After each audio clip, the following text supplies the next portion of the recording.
घटनाक्रम में बंधे रहे। अब ये नया जन्म भगवान ने हमें नए कर्म करके सुधारने के लिए दिया है।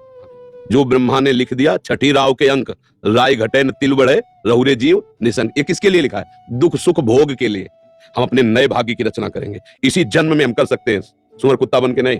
हाँ नहीं, सही है, पर इसको बदला जा सकता है। हम कोई पशु थोड़ी है कि उसी घटनाक्रम में बंधे रहे। अगर उसी निश्चय में बंधे रहेंगे तो भगवत प्राप्ति किससे होती है? वृंदावन धाम वास किससे होता है? हमारे भाग्य में थोड़ी लिखा है वृंदावन बसना, हमारे भाग्य में थोड़ी लिखा है रामकृष्ण भजना।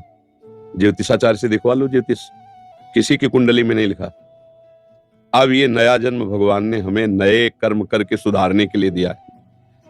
अगर हम भजन करें भगवान का तो हम सारे कर्मों को भस्म करके इसी जन्म में भगवान में लीन हो सकते हैं, भगवत प्राप्ति कर सकते हैं।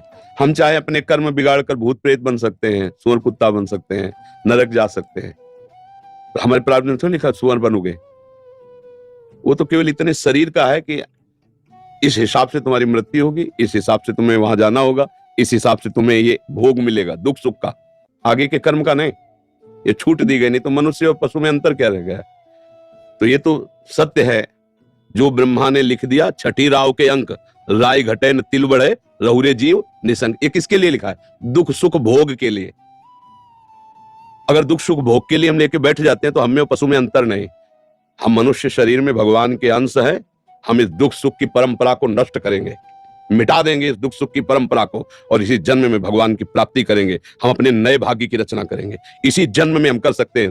सुअर कुत्ता बन के नहीं, अन्य जीव पक्षी बन के नहीं, मनुष्य शरीर बन करके। समझ रहे ना?